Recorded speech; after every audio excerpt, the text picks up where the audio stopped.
Okay, time for the glute banded sequence, right? Stretching out the butt. Okay, I really like this little sequence. I think it feels great. Okay, I try to do this one daily for myself. Okay, so again, we're using the band. This time the band's down a little bit lower. Okay, you can play with the height of the band, but I find it works best with the low band. Okay, I'm stepping straight out from the band. Now it's trying to pull my femur straight backwards. Okay, so I'm just going kind of kneeling as deep as I can on the leg that's being stretched, and then I like the leg that's not working to be, extended out, just straight leg behind me, so I can really put some weight onto that lead leg, lying down on top of it. Okay, and just taking some big deep breaths, sinking down into that stretch. Okay. Again, I struggle with this position a little bit, but as much as you can, trying to keep a nice flat back. You can see my lower back's rounded right there a little bit, right? But you try to exaggerate. You don't want to be in that position. You're trying to keep it as flat as you can. Okay, trying to let the band pull your femur backwards as you sink down. Okay, after 5 big deep breaths, okay, similar routine to the first drill. We're going into 5 circles one direction through the hip.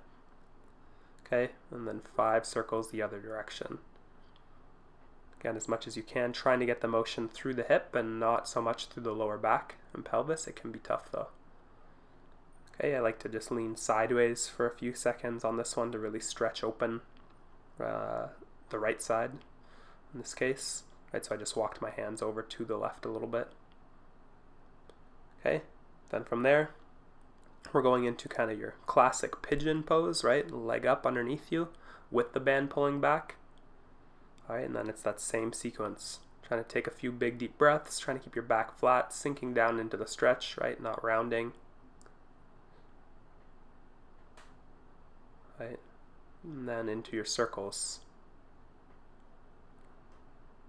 5 one way, 5 the other. Right. Doing a pretty good job keeping a flat back here. I can't sink that far into the stretch, but you just slowly work on it. Okay, we're trying to prioritize movement through the hip while we learn to control our spine.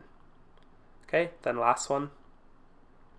Going back into internal rotation of the hip. So I walk my foot outwards and I'm trying to get my heel down towards the floor. Okay, I'm doing not a great job of that. Okay, if you can, try to get your heel to the floor. Right, your hips rotated in, your ankles out. Okay, and then same sequence, trying to keep a flat back. 5 big deep breaths, then 5 circles one way. 5 circles the other way. Okay, good work. Make sure you get the other leg and move on.